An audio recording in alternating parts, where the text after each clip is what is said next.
While a divided house, many confrontations and fights, and a great eviction remind me how much I love this show and why it is that I continue to watch it.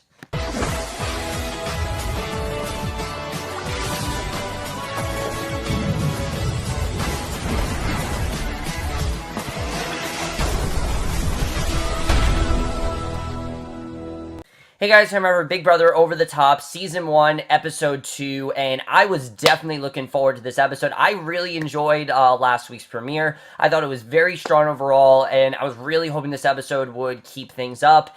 And let me just say that, like I said, the main reason I'm watching this season is because of how shitty Big Brother 18 really was. And I can't stress that enough. That season was such a letdown. After such a great season from Big Brother 17, I really wanted another great season. Big Brother 18 was just a really mediocre, very forgettable season. I honestly am forgetting more and more as I watch this what happened in Big Brother 18. And that's great because this episode... This is why I watch Big Brother. I mean, this episode is the best episode we've had since Big Brother 17. Better than anything Big Brother 18 gave us. I'm overall really loving this season. We got two very different sides of the house, and I'm all for it. I really love what's going on. There's a lot to talk about because this episode was 96 minutes, which is insane, but I'm assuming it's going to be the norm for this show, which is understandable. I mean, they're covering a whole week of Big Brother, and I will say that's something that they definitely are doing really well here, is the fact that this is a streaming series. They can make this as long or as short as they want, and I feel like they're really covering anything. There wasn't anything they really left out. So let's just get in this episode. The editing definitely was better under control. I definitely will say that, because there's definitely a lot to talk about. So we start off right where Cornbread being evicted and everything, and, you know, what's going on there. Then we right away get into the HOH competition, which is way different than the one. This is a legit HOH competition. I really like this competition because it requires a lot of things. It requires honesty. It requires really good strength. And it requires a lot of focus. Those are three things you definitely need to do, and it's not easy. You have to, like, hold this sword at your side for a very long time, and you have to keep going until a certain amount of time happens. And I thought it was kind of cool the way it was done. And there's a lot of stuff happening, but ultimately it comes down to Neely and Alex, which I have a lot more to say about Neely. There was a lot more Neely in this episode, and I have a lot more to say about her because of that. I definitely don't think of her as whatever anymore. We'll get into that. But Alex wants to make a deal with Neely, which I thought was smart. You know, Alex basically tells her that, look, if you win HOH, you're not going to put me up, and if I win, I'm not going to put you up. Neely does not Neely does not, she does not go with this deal. She decides to go on her own and continue what she's doing, and I thought that was smart. That is something that the Big Brother 18 contestants never did. They always listened to other people. They were always told to do what other people wanted to do, never play for themselves, and that right away is telling me that most of these players are, in fact, playing for themselves, and I really do like that.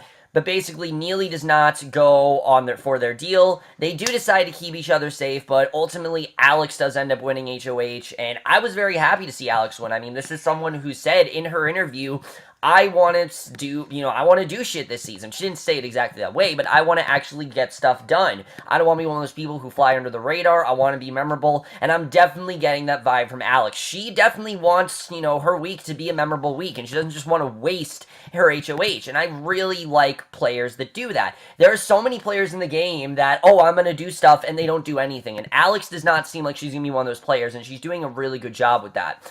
But right off the bat, we have a very divided house. We have the Plastics, which is Alex, Whitney, Shelby, Morgan, Monty, and Scott. It's all of them. So there's the Plastics. And then the other side are, I can't remember what their name, I can't remember what it was, the Late Night Jamboree.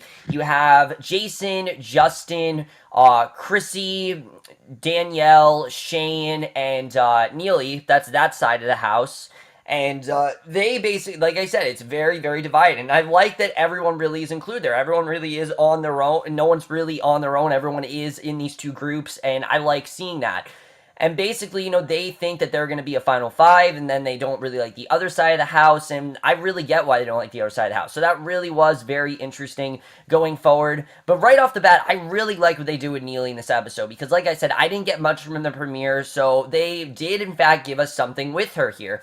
We see that she is kind of let down for what happened. She's happy that she made that deal with Alex, and she's happy she stood there as long as she did, but she feels like she's a letdown, because we actually find out, and I don't think we knew this, Neely used to be very, very overweight. I think she said she was like 55 pounds, like almost like 55 more pounds than she is now, which is crazy. But I don't remember exactly how much she said she was, but she now, is much skinnier, and she's lost a lot of weight, and she feels like she's kind of let down many of her community. But I really cared about Neely in that regard. This is someone who, she's playing for herself, but she's also playing to show that she can, in fact, do this, and that's something we don't get a lot from Big Brother. A lot of people just come on here because they're stuck-up media moguls, and they want to be on TV. This is a different season, though. This is not one of those seasons where they just want to be on TV. These are people who are here because they actually want to play the game, and Neely is definitely one of those people. She's there because she wants to prove to herself, I can do this, I can succeed, and I really like seeing that from her. I really liked Neely from them, and they did a really good job with me liking her. I definitely really enjoyed what we got from her in this episode.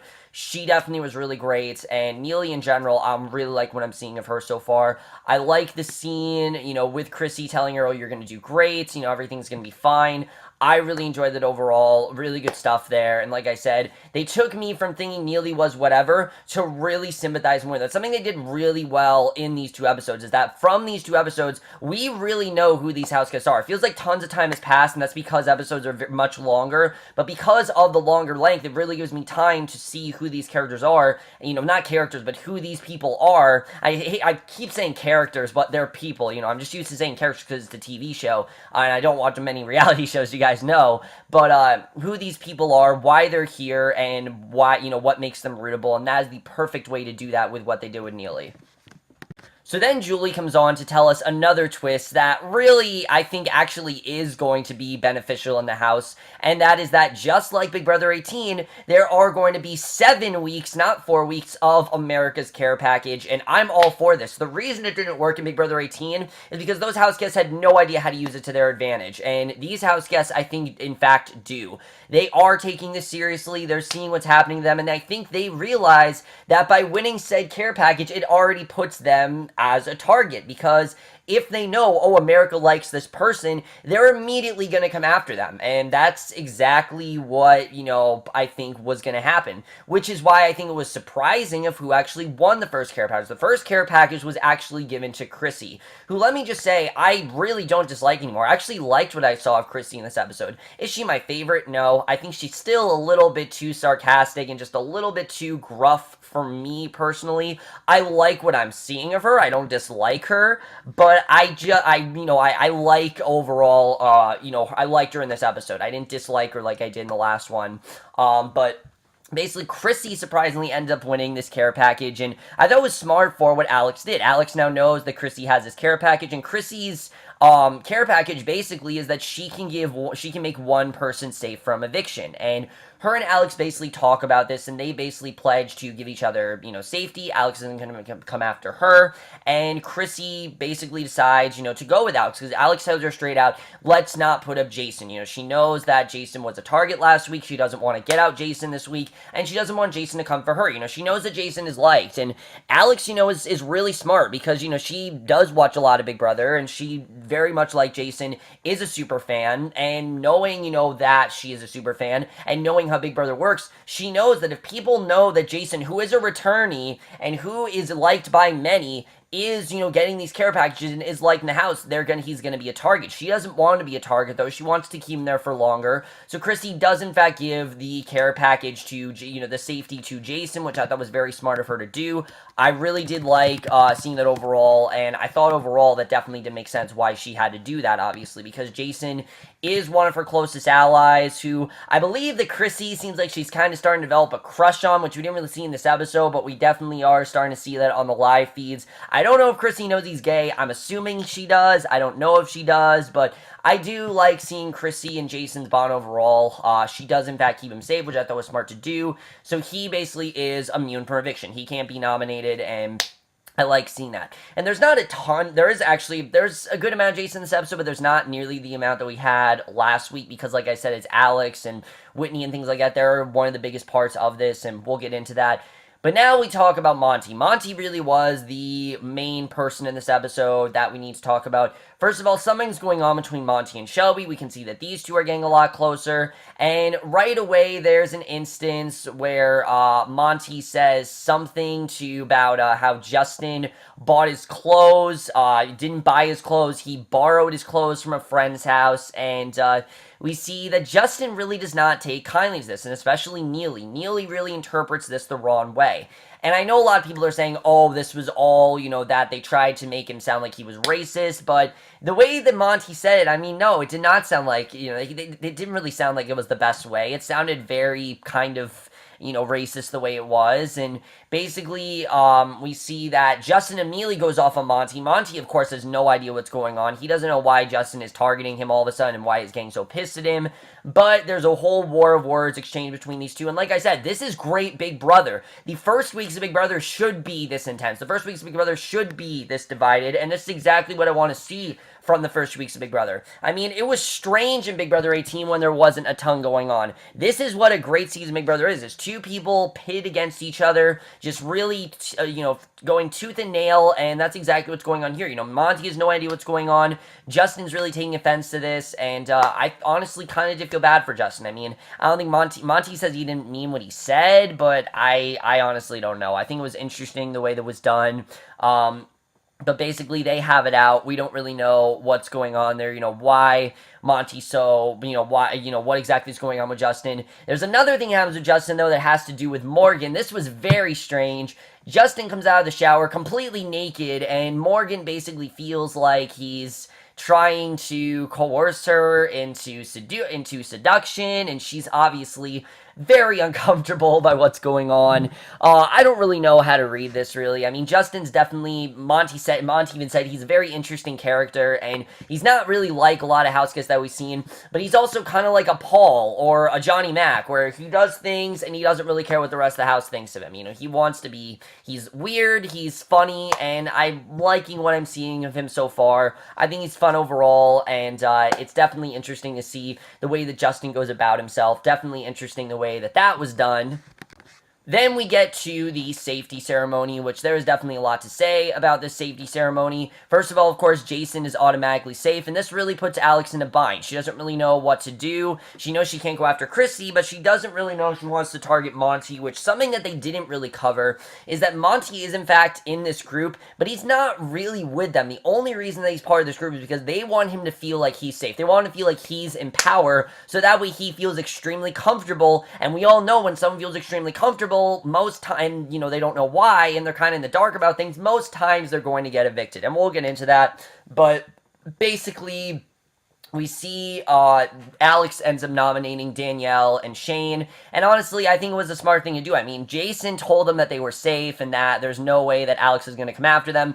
I understand why she had to come after them, though. I mean, Danielle and Shane are a showmance, and they're very strong together. They're getting way too close, man. I mean, they're already, smashing in bed and things like that. There's gifs all over Twitter. It's honestly kind of funny how close these two have gotten. It's kind of ridiculous that they've known each other for 2 weeks and already they're having sex, but anyway, Danielle and Shane, they are in fact nominated. I like Danielle and Shane. I don't dislike Danielle and Shane, but they're just kind of whatever to me. Again, when I hear Shane and Danielle, I keep thinking of Big Brother 14. I don't know why. I just do. But I'm liking what we're seeing of them so far. I don't dislike them. I just think that they're a showmance and they haven't really done anything. They're very close to each other and they're going to align together, which is good. That's what a showman should do. But they're not really causing a ton of stuff in the house and things like that. And Alex basically wants to get out Danielle. That's her main target. She feels that Danielle needs to get out. And Jason, is reassuring them that they're going to be safe and that this isn't, they shouldn't be worried and that nothing bad's going to happen to them. So I thought that was interesting to see. Now, let me explain that going forward, I did, in fact, say that I didn't like the way the safety ceremony was done last week. It's a little bit different this time around, because while it was every 6 minutes last week, This time, it was 2 different safety ceremonies, and like I said, Shielding ends up putting up Shane and Danielle. Moving forward, I think that's how it's going to be, and I think it's a lot better that way. There's a lot more tension going on with 2, and, if you have to wait 6 minutes, it just feels like there's too long of a wait, and I think they did a good job with that here. Then we get to the third nominee, which isn't surprising at all. The way they do that is so well done. The way they go on a house guest, and then they think they're up, and then they put on another house guest, they think they're up, then they finally zoom in. Monty is, in fact, America's third nominee. Not a surprise. He played way too hard, way too fast, and I was glad to see that he was nominated. I think that Monty, in general, just isn't really doing much for me. He's very plain, he's very boring, and I don't believe a lot of what he says, definitely. So I wasn't surprised to see that he went up there. Definitely, I thought that he, I wasn't surprised to see that he went up there. I actually like seeing that he was up there, and like I said, Monty essentially does end up being the third nominee. He's not surprised at all, and basically, then we get to the POV. But then we get to what's going on with have-nots. There are, in fact, have-nots, which I feel like we never really get to see this on Big Brother because there's never time for it. But here, again, there's time for it. We're doing a whole week of Big Brother. It's a streaming service. It doesn't really matter how long or how short it is. So there is time to show the have-nots, and basically, Alex picks the have-nots. I can't remember who they really were, but she ends up picking the have-nots, and they have to eat, of course, food and everything. The have-not room isn't that bad this season. It's actually sleeping on trampolines, which is a lot better, we see, than, something that's a lot better than the bumper cars. Definitely, the trampolines actually feel kind of comfortable because, they're, like, cushiony and everything. The bumper cars, there's no way that those were comfortable. I can tell those definitely weren't comfortable. I think that definitely the trampolines are definitely a little bit more comfortable, so I don't have much to say about that, but either way, those were the have-nots. Actually, we get to choose the have-nots, which I didn't know, but we do, in fact, get to choose that. So now we have 5 things that we get to choose, which, again, is kind of ridiculous, but I think it's fine, honestly. I think that America's power is a little bit too much, but there's so much interesting stuff going on that I really don't have too much complaint about it. So honestly, I think it's fine the way that's going. But then we get to the POV, which again, very quickly, it all went down. It felt quick, but it didn't feel too quick as well, which I like seeing, definitely. Basically, we get to the POV, picking players for the veto competition, and we see right off the bat, Jason does not like Shelby, and I don't blame him. Shelby, I liked last week. Now I kind of agree with Jason. She's a little bit trashy. She really is. I mean, the fact, who wears a t-shirt with a dress? I've never really seen anyone do that. I think it's kind of strange the way that's done. She definitely is playing off, like I said, the dumb vibe. No one really seems to think that she's smart. And again, she is a lawyer, and she's doing a good job with that. But I'm worried that Shelby's going to be one of those people who says she's going to do stuff, and she doesn't really do stuff. I could definitely see her doing that. But I get Jason's rant. I get why he doesn't like her. I get why he feels she's trashy. I mean, she's going on and on about, like, I remember that, if I remember correctly, I believe she flashed her, she flashed the camera, things like that. Jason just does not like her, and it's honestly kind of funny to see Jason be mad at Shelby. I thought that was kind of funny to see overall, but that's basically what ends up happening with the POV. Alex picks players for the veto competition. We see that, I believe, I don't remember exactly who it was, but Jeff comes in to host the POV competition, which, how the fuck Shelby didn't know what he is beyond me. I don't know how she didn't know who he is. I mean, he basically is second banana to Julie Chen. I have no idea how she didn't know who he is, and she claims to be a Big Brother fan. I mean, he is one of the most substantial parts of this game. I have no idea how she didn't know who he was. That is beyond me how she didn't know that. But either way, Jeff comes in, they play the POV, which felt more like something they do at an HOH competition. Kind of strange the way that was done.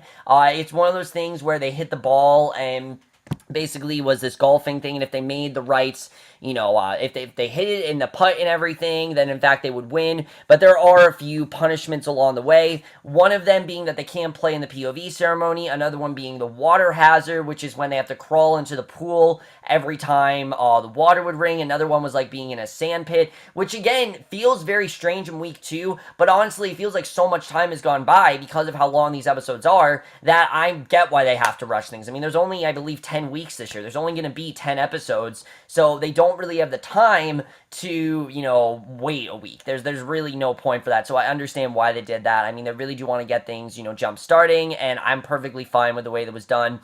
Ultimately, though, Shane ends up winning the POV we see. I thought it was interesting the way that that was done.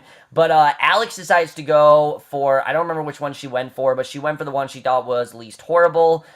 There's one where you don't get to play in the HOH, that's what it is. You don't get to play HOH for 2 weeks, I believe it was, something like that.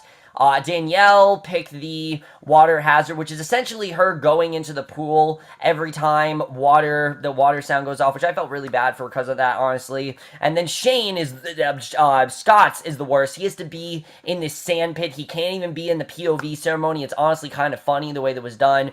But that's basically the way that turns out. So like I said, Shane ended up winning, and then we get to the POV ceremony. So with the POV ceremony and Shane now off the block, this really is a hard decision for Alex because she doesn't really have many options here. I mean, most of the people left are on her side. She's not going to put up Shelby, she's not going to put up a Whitney, and she's not going to put up a Morgan. I actually thought it'd be kind of smart for her to put up Morgan so people didn't think those two were working together, but they're honestly doing a really good job of really not fooling many people. I mean, no one seems to think that they're related or anything. That seems to kind of be gone unless Julie tells them up front. Nobody really seems to think about it. So I think they're honestly doing a pretty good job. We didn't see a ton of Morgan in this episode. Like I said, Morgan's kind of the plain one for me. I don't really think much of her.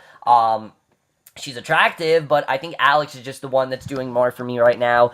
But either way, Alex is really not sure what to do here. She's not really set on if this is the right thing to do.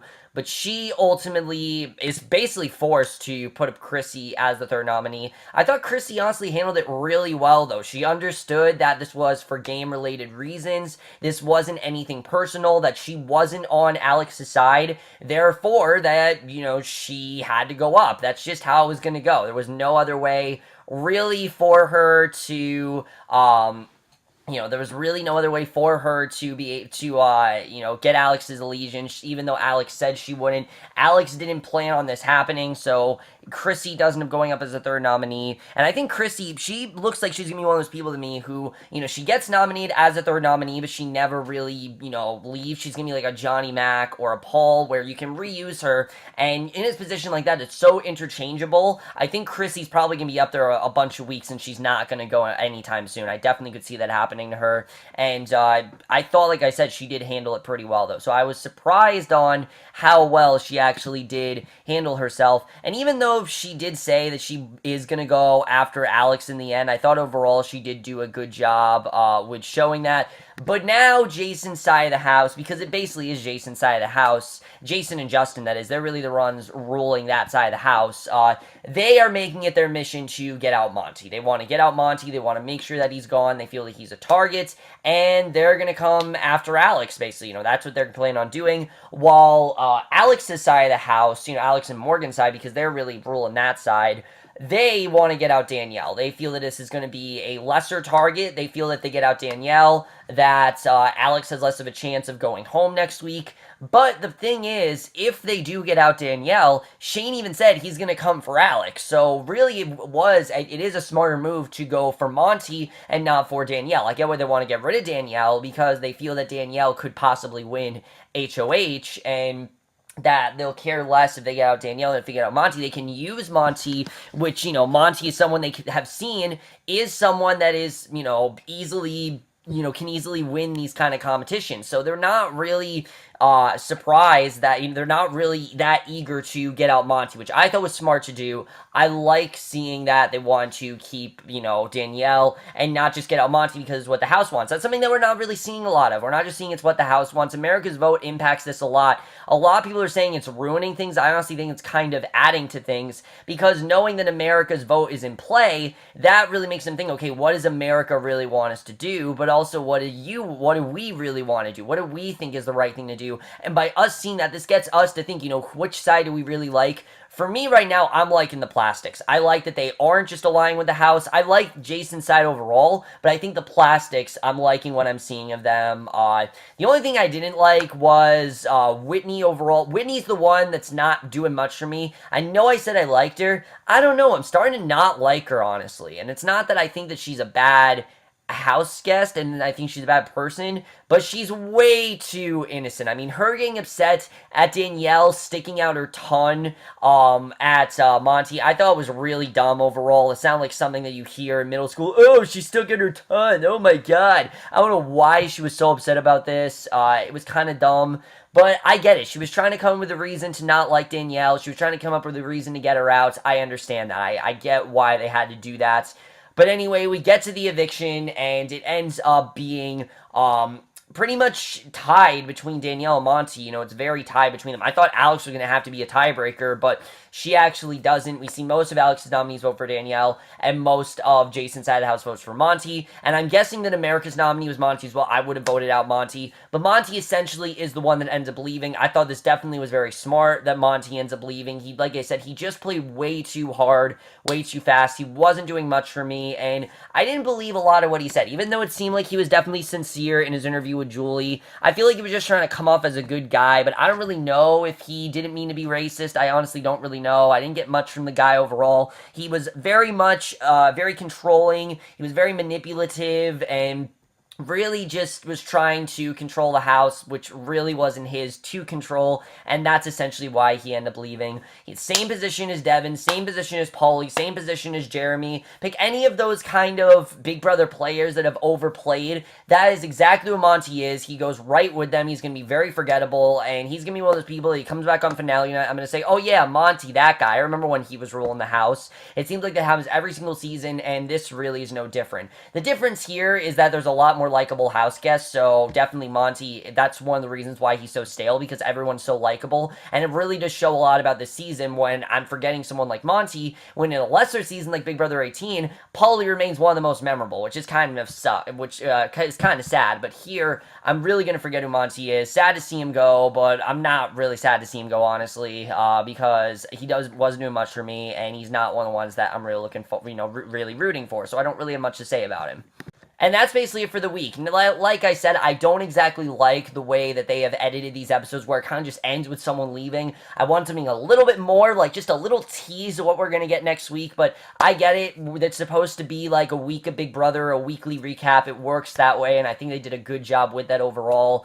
So I really didn't have many complaints with this episode. I really did love this episode overall, but there are a couple things I definitely do want to talk about, because I think a lot of the strategy that we're seeing is really good overall. It's something I'm really liking, to see. I like that people are willing to make risky moves, such as Alex going after Danielle is a very risky move, and I forgot to talk about this. People right away were talking about who, in fact, was the swing vote for Danielle. That really didn't come to fruition, we have to see. Not many people kind of just forgot about that once we got into the other, once we got into the HOH comp, but that is still out there, and I think Danielle's suspects are going to get smaller and smaller, and I think Alex and Danielle is just going to be this target coming, and one of them are going to go for each other, definitely. But honestly, I think it'd be the smart thing for Alex to do, since she's losing people from her side, because she's not really losing people from her side. I think she's good where she is, to stick with them, but maybe align with Danielle. Honestly, I think it'd be a smart thing to do, is align with Danielle, make her feel safe, and then eventually get her out. I think it was a smart way that Alex is playing that, and I'm really liking what I'm seeing from her so far,